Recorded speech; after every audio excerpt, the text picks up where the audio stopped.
उत्तर प्रदेश के बरेली में कुछ उपद्रवियों ने मंदिर में तोड़फोड़ की। घटना के बाद बरेली शहर में आक्रोश है, स्थिति बेकाबू हो गई। लगातार नाराजगी दिख रही है, इंसाफ की मांग की जा रही है। पूरी खबर इस रिपोर्ट में देखिए।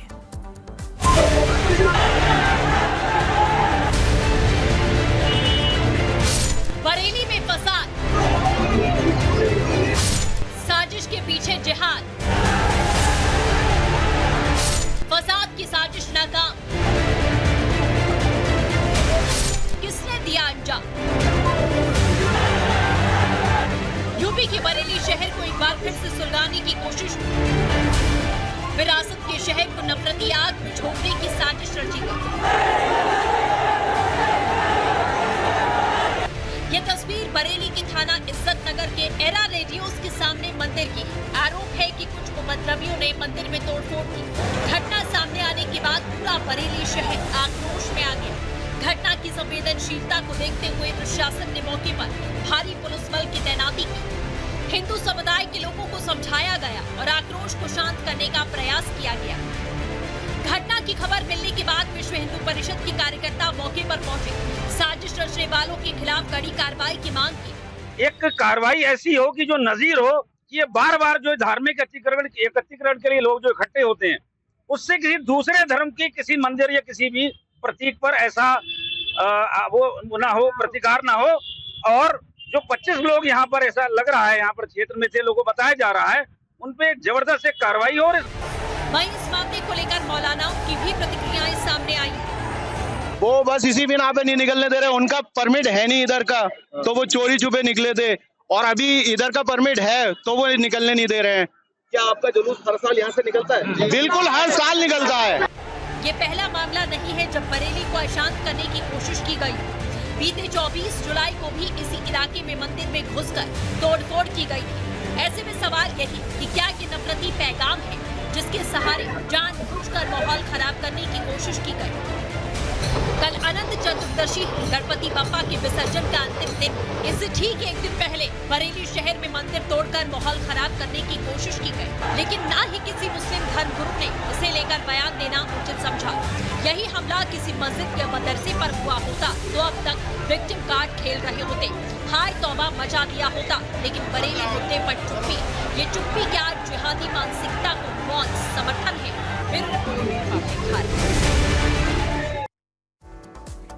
और अब खबर यूपी के फिरोजाबाद से है, जहां पर यूपी के फिरोजाबाद में पटाखा गोदाम में हुए धमाके से कई मकान ढह गए हैं। हादसे में 2 बच्चों समेत 5 लोगों की मौत हो गई, जबकि 5 लोग गंभीर रूप से घायल हो गए। रिहायशी इलाके में अवैध तरीके से गोदाम चल रहा था। हादसे वाली जगह का आला अधिकारियों ने जायजा लिया है। 3 तस्वीरें आपको दिखा रहे हैं। फिरोजाबाद में बड़ा हादसा हुआ है। पटाखा गोदाम में धमाका हो जाता है। 5 लोगों की मौत और कई घायल बताए जा रहे हैं। गोदाम में किस कदर धमाका हुआ और कैसे मकान कई ढह गए, इन तस्वीरों में साफ तौर पर दिख सकता है। देखिए, आसपास के लोग इकट्ठा हो जाते हैं जब ये हादसा होता है और काफी गमगीन माहौल बन जाता है, क्योंकि इस पटाखा गोदाम में हादसे के बाद 5 लोगों की दर्दनाक मौत हो गई।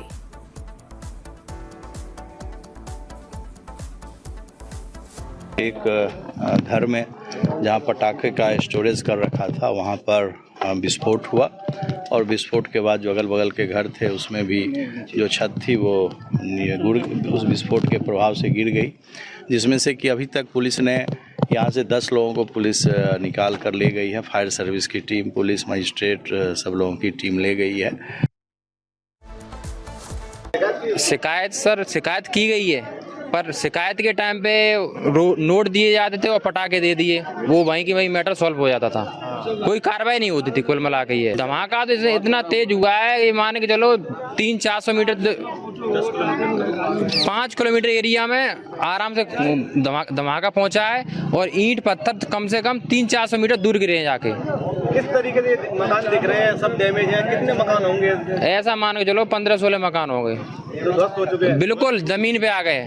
क्या होता था यहाँ पर? किस तरीके ब्लास्ट हुआ ये? यहाँ पटक्का बनते थे, यहाँ धरे जाते थे, गोदाम थी और गोदाम थी और बारूद का जेडरा ड्रम, उससे हमारा मकान फटा है। कितने मकान यहाँ ध्वस्त हुए हैं? यहाँ मकान हुए 16 जी। घटनास्थल पे हमारी टीम है 35 की है, जिसमें 1 ऑफिसर और 35 रेस्क्यूअर्स हैं, जिसमें फुली इक्विपमेंट्स के साथ में हम आए हैं। और अभी कैनाइन सर्च करवाएंगे। कैनाइन सर्च में हम कोई लाइव है तो हम उसको रेस्क्यू करेंगे। और अमेरिका में एक बार फिर से हिंदू मंदिर को निशाना बनाया गया है। न्यूयॉर्क के मेलविले बैप्टिस्ट स्वामीनारायण मंदिर को यहां पर कट्टरपंथियों ने निशाना बनाया है और जम के तोड़फोड़ की है। मंदिर की दीवारों पर स्प्रे कर आपको बता दें, अलग अलग तरीके के कोटेशंस लिखे गए। भारत ने मंदिर पर हमले का विरोध किया। न्यूयॉर्क में भारत के महावाणिज्य दूतावास ने इस मामले को अमेरिकी प्रशासन के सामने उठाया है। दूतावास ने इस हमले की निंदा की और इसे अस्वीकार्य करार दिया। आपको बता दें, अपराधियों के खिलाफ तुरंत कार्रवाई की मांग की है। ये कोई पहला मौका नहीं है जब अमेरिका ने कट्टरपंथियों ने हिंदू मंदिर को निशाना बनाया है। इससे पहले भी कट्टरपंथी कई बार मंदिर को निशाना बना चुके हैं, लेकिन बाइडेन सरकार कट्टरपंथियों पर कार्रवाई नहीं करती है। ऐसा लगता है कि जैसे बाइडेन सरकार ने कट्टरपंथियों के आगे सरेंडर कर दिया है। रिपोर्ट दिखाता है। तो ये 3 तस्वीरें हम आपको लगातार दिखा रहे हैं। यूएस में कट्टरपंथी किस कदर बेलगाम हुए, अमेरिका में मंदिर पर हमला होता है। बाइडेन सरकार नाकाम है क्या उन अपराधियों को पकड़ने में जो इस तरीके का माहौल बिगाड़ रहे हैं, ये बड़ा सवाल है। भारत ने इस पूरे कदम का विरोध जताया है। और इधर तीसरी बार मोदी सरकार बनने के बाद विपक्ष जहां जातियों में लोगों को बांटकर अपना सियासी समीकरण साधने की कोशिश कर रहा है, तो वहीं बीजेपी के फायर ब्रांड नेता और यूपी के मुख्यमंत्री योगी आदित्यनाथ हिंदू को सनातन के धागे में पिरोने का मंत्र दे रहे हैं। क्या है वो मंत्र, किस तरीके से सभी को एकजुट करने का योगी आदित्यनाथ और बीजेपी के फायर ब्रांड नेता लगातार कोशिश कर रहे हैं, इस रिपोर्ट में देखिए।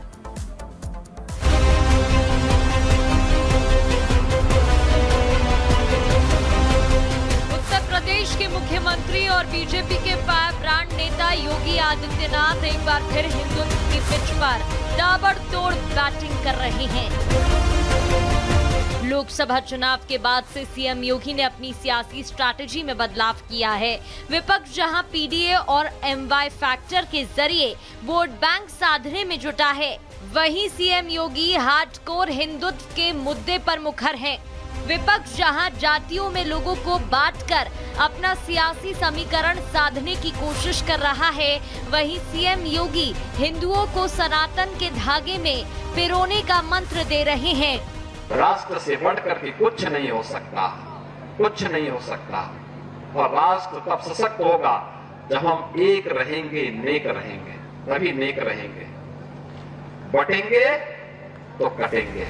पाकिस्तान और बांग्लादेश के सनातनियों पर हर रोज प्रहार हो रहा है। भारत में बैठे कुछ देश विरोधी मानसिकता वाले लोगों ने बांग्लादेश के तख्तापलट को उदाहरण मानकर अपनी जहरीली मानसिकता दिखाई, तो सीएम योगी ने सनातन की रक्षा का आह्वान किया। त्रिपुरा पहुंचे सीएम योगी ने 2 टूक शब्दों में समझा दिया कि अगर आप धर्म की रक्षा करेंगे तभी धर्म आपकी रक्षा करेगा।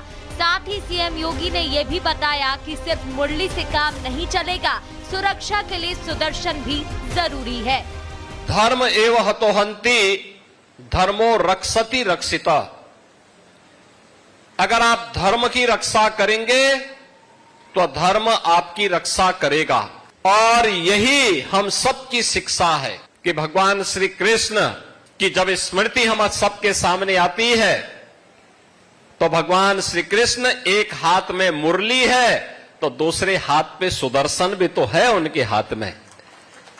केवल मुरली से काम नहीं चलेगा, बल्कि सुरक्षा के लिए सुदर्शन भी आवश्यक है। साल 2022 में योगी जब सत्ता में लौटे तो उन्होंने हिंदुत्व से ज्यादा कानून व्यवस्था और महिला अपराध पर लगाम लगाने पर जोर दिया। सीएम योगी ने लगातार अपराध पर चोट करके गुड गवर्नेंस वाली अपनी छवि को और पुख्ता किया है। योगी का बुलडोजर मॉडल पूरे देश में नजीर बनकर उभरा। आज आप शांतिपूर्ण माहौल में अपने पर्व और त्योहार मना पा रहे हैं, कोई चिंता की बात नहीं। दुर्गा पूजा का आयोजन भव्यता के साथ होगा। क्या आज से 10 वर्ष पहले संभव था? कठिन था, बहुत कठिन था, विघ्न बाधाएं आती थी। ये केवल यहीं पे नहीं था, उत्तर प्रदेश में भी था।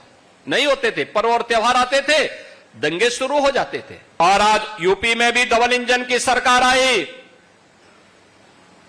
सुरक्षा का माहौल मिला, दंगाइयों के लिए बुलडोजर भी दिया गया और साथ साथ भक्तों के लिए राम मंदिर का निर्माण भी कराया गया। भारत आतंकवाद, उग्रवाद और अलगाववाद का दंश सालों से झेल रहा है। भारत से अलग होकर अलग मुस्लिम लीग ने पाकिस्तान का निर्माण किया। सीएम योगी ने पाकिस्तान के मुद्दे पर बोलते हुए कहा, विभाजन का जितना बड़ा दोषी मुस्लिम लीग रहा है, उतना ही दोष सत्ता की लालसा रखने वालों का भी है, जिन्होंने मुस्लिम लीग की नाजायज मांगों को शह दी। पाकिस्तान के राजनेता ना अपना देश संभाल पाए और ना ही अपनी आजादी, जिसका नतीजा है कि आज पीओके से भारत के पक्ष में आवाज उठने लगी है। कौन लोग थे जो लोग भारत के विभाजन का पक्षधर बनकर के मुस्लिम लीग की मंशा को और कांग्रेस की सत्ता लोलुपता के चक्कर में पड़ करके भारत के दुर्भाग्यपूर्ण विभाजन के लिए जिम्मेदार है। ये मिल करके अगर मुस्लिम लीग की मंशा पर पानी फेरने का काम करते तो कभी भी ये पाकिस्तान जैसा नासूर नहीं बनता। पाक अधिकृत कश्मीर में पाकिस्तान से अलग होकर के भारत में शामिल होने की मांग शुरू हो गई है। सीएम योगी ने सनातन का झंडा बुलंद कर लिया है। सनातन और हिंदुत्व के दम पर वो विपक्ष के पीडीए वाले नैरेटिव को तोड़ने में जुटे हुए हैं। अब देखना ये होगा कि सीएम योगी के इन तीखे प्रहारों से विपक्ष को कितना नुकसान होता है। Bureau report, Republic Bharat.